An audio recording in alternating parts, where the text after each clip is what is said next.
So we are live. We don't have a better name, so this is the Lindsay and Jill show for now. We will draft something better.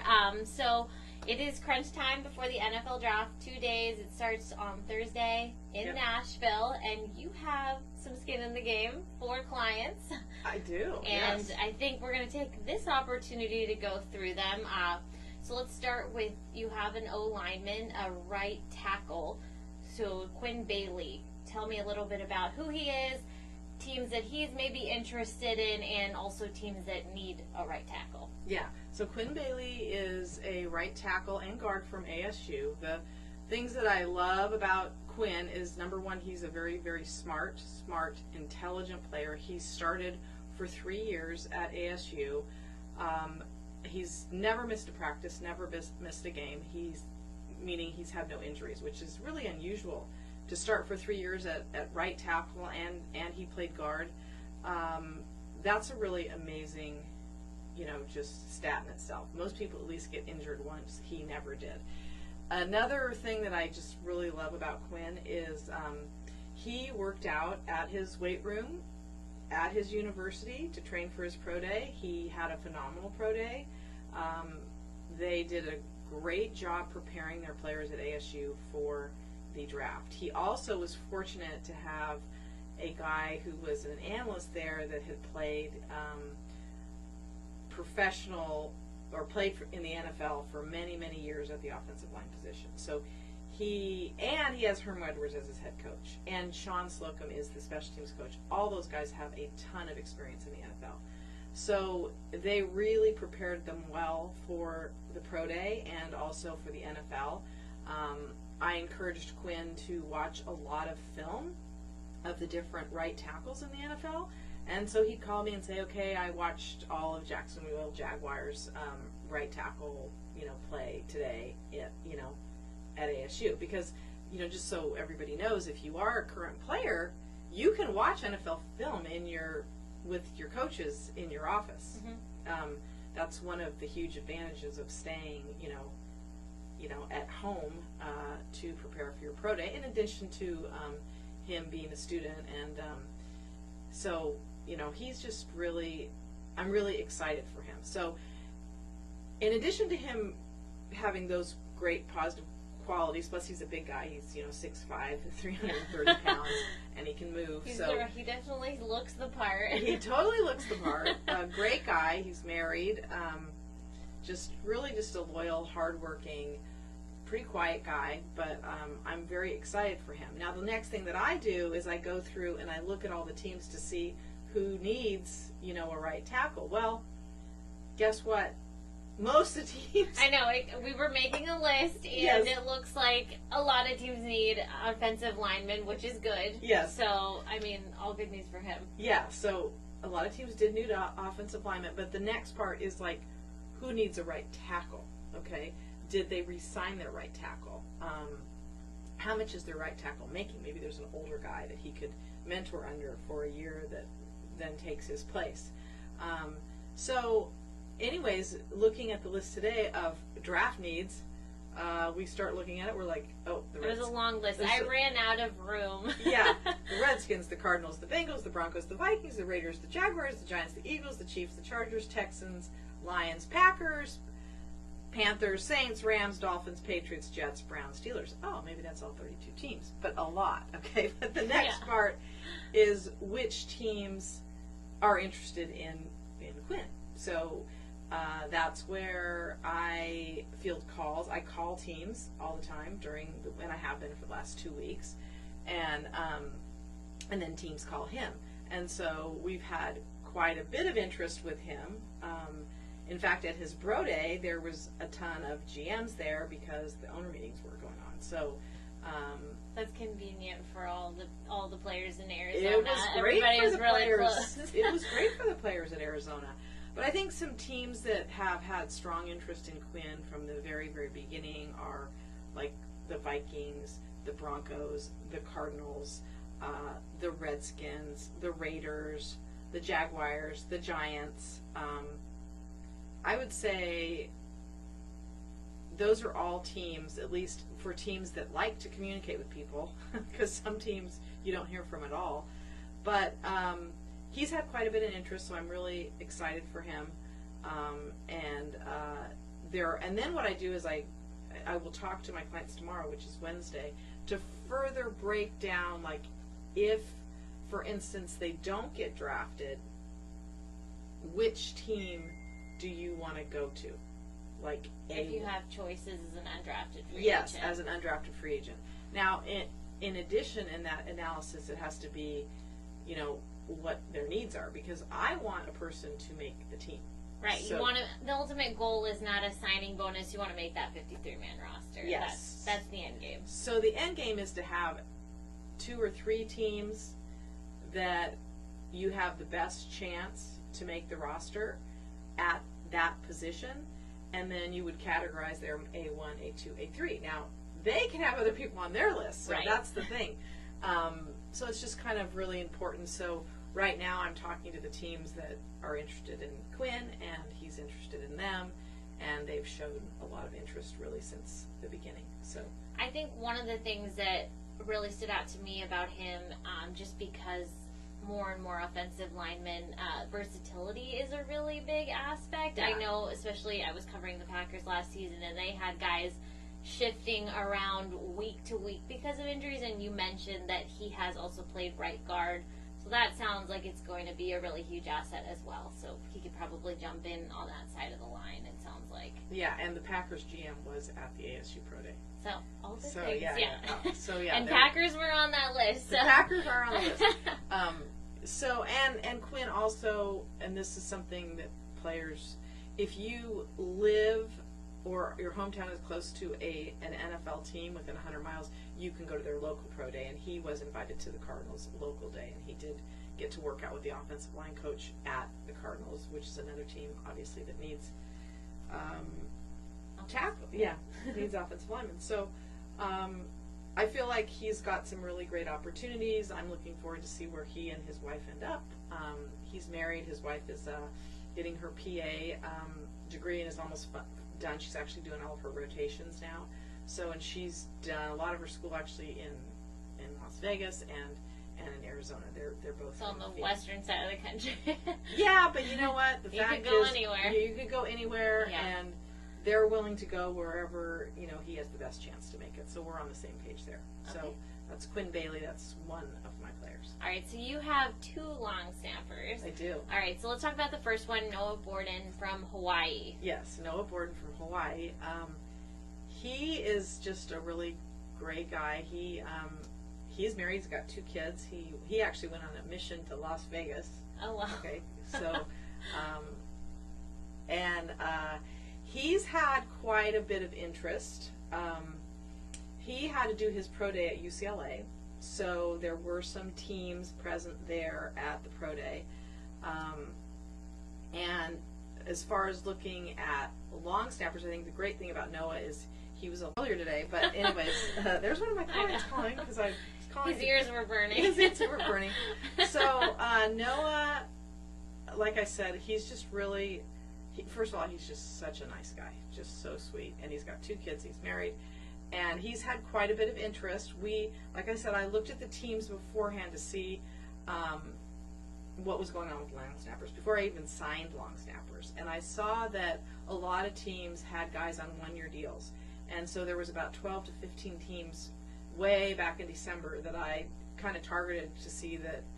Wow, I see where they're going to probably sign more snappers. There could be movement, yeah. Yeah, it could be movement, and I really felt like more snappers were going to be signed this year than punters and kickers because of team needs. I mean, we went through team needs today, and what did we see? We saw kickers were not in high demand in this draft. there was one team that needed a kicker, not a punter. Yeah. You got to understand. So yeah. One team, they predicted that the Bears needed a kicker, not a punter. Yeah. Not one team had punter at their need list. So I think for specialists this year, special teams, it's the snappers year. I call it the year of the snapper. The year of the snapper. So Noah, because he's so athletic and he's a linebacker and he can really run and cover, which is really important, and of course he can snap. He started all 4 years, I think, after his the second game of his freshman year, he's been starting. Interesting story on Noah is he actually, his brother was a long snapper as well, and his dad actually has taught the boys how to snap since they were little kids. Oh, so it was destined to be. Yeah, yeah. And there was 2 other boys in Hawaii by the name of the Ingram boys. Same story. Their dad taught them how to snap, and the Borden boys know the Ingram boys. And I actually represented one of the Ingram boys, and I said to Noah, "Why don't you call the Ingrams, call Luke, and call his brother." So I'm really excited for Noah. He's super athletic. He's the right size. He's snaps really fast, and there's quite a few teams right now I feel like that could utilize a snapper, and the Giants, the Jaguars, the Texans, the Lions, the Broncos, the Falcons, the Saints, and the Redskins, and also the Ravens. Those teams have all been out working out long snappers, and I feel like Noah really, he's been contacted by quite a few of those teams, and I'm excited to see what happens. The hard part about the specialists is you got to be first on their list. Let's say the same 3 guys are on everybody's list, and I happen to talk to one team, and I was like, wow, and I talked to 5 other teams, the same 3 guys are on your list. So the thing that happens there is 2 of those guys, if they're on everybody's list, they're gonna, they're gonna get picked. You can't. Not every team's gonna land them. So. Yeah. So then, if my client's third, then and those 2 are gone, then he has a better chance of getting there. So it just depends. But yeah, I'm excited for Noah. So he's just one of 2. Tyler Griffiths is your other. Yep. How are these 2 long snappers different or similar? Because you did mention different teams are interested in these 2 snappers. Yeah. So Tyler is a 4-year starter at NC State. He's a little bit bulkier than Noah. He weighs just a little bit more than Noah. He's not as tall as Noah. He's a very good snapper, 4-year starter, really intelligent guy, very, very motivated. And he also was in more of a pro-style punt. So I think, because of all the coverage he had to do, I think teams will be attracted to that. I think Noah had more of a guy that was a rugby-style punter. Okay. So, but Noah also was Rigo's snapper at the Colts. Oh. Yeah, when Rigo was there, who's starting. But anyways, back to Tyler. So Tyler really was fortunate. One of the teams actually came and worked him out, the Ravens. So we're hoping that the Ravens call. But but the other teams that have, again, on his list, similar to Noah's, is Cardinals, the Saints, the Lions, the Jaguars, the Redskins, the Falcons, the Broncos, the Texans. Those teams are all, at least have been out and about looking at snappers. So we'll see. The Ravens and the Cardinals have been particularly attentive to Tyler. So we'll see what happens. The draft is the ultimate, The ultimate question mark. Yeah, it's an unpredictable event. We really don't know what's going to happen. Especially, we can probably all predict maybe the first 10 picks. Yeah. Whether it's first through 10, but and we're going to talk about that later. But so I'm excited for Tyler. Tyler is a criminal justice major. He also has an internship, I think, with the FBI. So he's on it. He's doing stuff. Yep, he's on it. He's a great kid, but he's ready. He's working hard, and he's ready to go. All right, and last but not least, Malik Pierre. He is kind of a hybrid player, running back and kick returner. So tell us about him. Yeah, Malik Pierre is from a small school called Long Island University, otherwise known as CW Post. So I ended up finding Malik, or Malik found me, actually. He kept sending me his film, "Will you represent me? Will you represent me?" And I said, well, I don't know. I'm still evaluating guys. And he is a running back, kick returner, and slot. And I watched his film. I was like, wow, he's really good. And so I said to him, hey, Malik, have your coach come and visit me at the coaches convention, and come to my booth. So he did, and he had a long talk with me about Malik. And I said, well, do you think Malik can make it in the NFL? And he goes, well, let me just show you some film and why I think Malik can make it. So he showed me film of Malik had been stopped. It was like he would have been backed up -2, but they had to make the first down to win this game and ultimately go to the playoffs. Okay. Malik somehow, even though he was completely stopped, 2 yards back, he somehow gets through, makes the first down. They end up, because of that first down, they do end up scoring on subsequent plays, Okay. and they end up winning the game and going to the playoffs. And that's just the kind of player Malik is. He plays with a lot of heart, he works really hard, and he's very versatile. He can return kicks. They stopped kicking the ball to him. If you look at his kick returns from his senior year, they kicked completely away from him. His junior year, he had a couple return for a touchdown, and they didn't. No one wants to mess with that Yeah, anymore. nobody wants to mess with that anymore. He was a great running back, and also he can really catch the ball really well. So he good hands, and he could be a slot. The thing that happened with Malik was he went to a pro day at Columbia, and oddly enough, there was another kid by the name of Mike Pierre that followed him or was before him in all of his drills. Because of alphabetical order. Yeah. And he was at another small school, and I would talk to a team, and they're like, well, he didn't run a very fast 40. I was like, how could that be? He's a track athlete. He ran hurdles in high school. Yeah, that doesn't happen. It doesn't even, his uncle holds the record for the fastest hurdler at his high school that he went to. And to tell you a little story about Malik said, he said to his uncle, he said, I'm going to go ahead and run track because I'm going to beat your record. Did he break it? He didn't break it, but what I'm saying to you is whatever you got listed as his 40 is probably Mike Pierre's time. Probably Mike Pierre's time. And I don't know what happened, but something happened. Right. And I'm sending him to some other kind of side pro days so he can get a different 40, but that just kind of goes to show how not just draft day, but the draft process has its ups and downs. And it does, and it's funny because he was a very people were pretty excited about him, and then all of a sudden they're like, well, he didn't run very fast. I'm like, what? And he goes, and he even said to me, I was listening to the times, it was like 4.5, 4.4. It wasn't like it was 4.3 times, not like freakish, but certainly in the 4.5 range.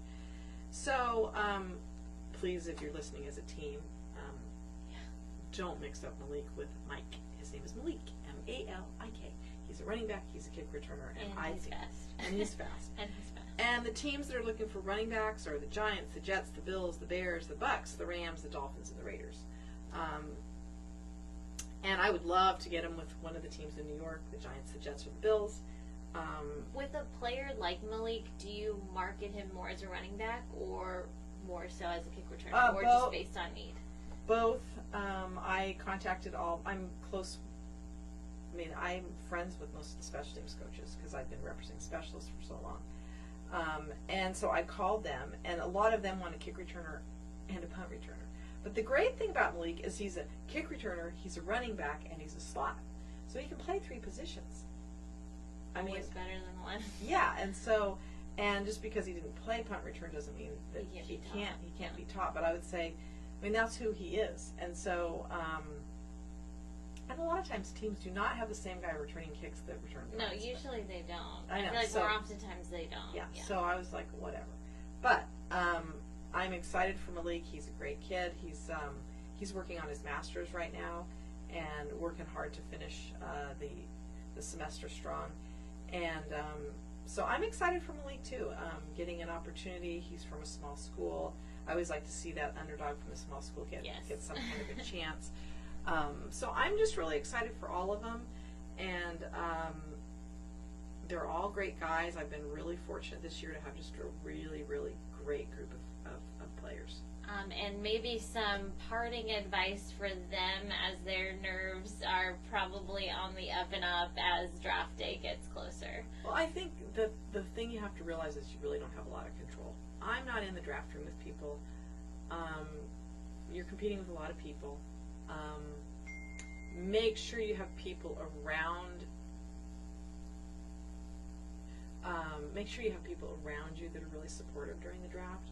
I prefer to have not that many people around my clients because they kind of get, if something doesn't go well, other people around you can have really unrealistic expectations, and I think you guys have seen that. It usually happens with first round picks, but you know what? Yeah. It happens with everybody. everybody wants to be drafted. Right, Okay. and obviously with family members, it's hard for them not to get their hopes up as well, because they just want the best. Of course, they for want the their- best for their Yeah, kid, just like I want the best exactly. for my kids, like your parents want the best for you. Right. We want them to, Do whatever their heart desires. yes, Yeah. we want them to reach their dreams. So, but don't be disappointed if you don't get drafted. Be thrilled if you do get drafted at any pick. There's not that many. There's only 7 rounds and 32 teams. It's not that many people. It's like 200 something people. It's not that many. I mean, and I think too, there should be a lot of,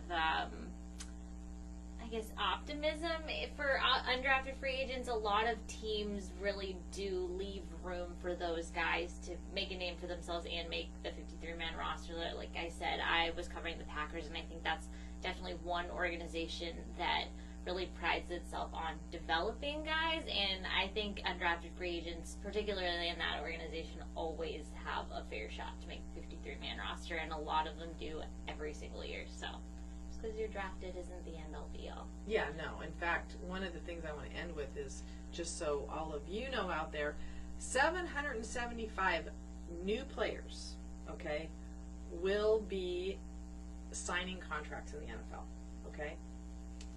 Of those 775, only about 200 and whatever, it's around maybe 250 get drafted with the compensatory picks, right? It's around there between like 220 to 250, maybe closer to the 230 range. So that's not that many guys. So most of the guys get signed after the draft, Right. okay? And of those 775, do you know how many make it? 176. Yeah. So it's hard to make the 53-man roster, Yeah. which is why I spend a lot of time figuring out which team the client has the best chance of making it. You even want them to get drafted by the team where they have the best chance to make Well, it. I mean, and even then, though, there's always like a chance to get into a rookie camp. There's a chance to make a practice squad. Yes. There's a lot of ways into the NFL. Yeah, I think this is a very common question I get. What's OTAs? What's minicamp? Okay, OTAs, right now, the teams are having Having them right now. Yes. having OTAs right They're now. working out. They're younger guys. A lot of the veterans are usually not required to go. Some of them do if they have a workout bonus. Well, in there. most of them go. They go. Yeah. You need to go. You know, this isn't a choice. I don't care what anybody says. It's not a choice. You need to go. Those who don't go, I would be like, do I really want somebody who's not going to work out on my team? No. I mean, if I'm a coach, no. Yeah. I'm telling you. I agree with you. So, but then the other thing that happens is right after the draft, each team has a mini camp, a rookie mini camp. Yep. So if you don't get signed to a contract after the draft as an undrafted free agent, if you don't get drafted, if you don't sign after the draft, the other opportunity is to get invited to the rookie mini camp. So, and each team, some have them the very first week of May, and some have them the second week of May.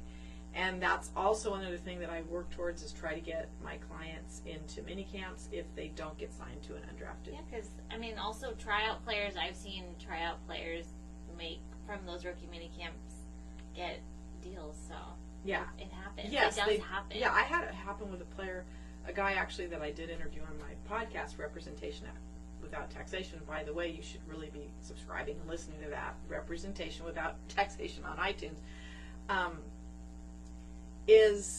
I talked with a player by the name of Moses Harris, and that's what happened with him. He went to a mini camp, and he got signed, and he played all the way through training camp. They cut him, and then they wanted him back, and he said, nope, now football was always my backup plan. I've got a job with Wells Fargo. I'm taking off, and now Moses is an extremely successful entrepreneur, so it still works for a Wells Fargo, but he just opened up a coffee shop called Bloom and Flume, just in case you're in LA, you need to go. Okay. It's very, very cool. So, back to the draft, yeah, it's unpredictable. And it happens in 2 days. It happens in 2 days, yes. So I'm pretty excited about that. All right, I think that was kind of our parting thoughts, right? Yeah. All right, we'll see you for the next episode. Next episode of Lindsay and Jill. Lindsay and Jill. Bye, guys.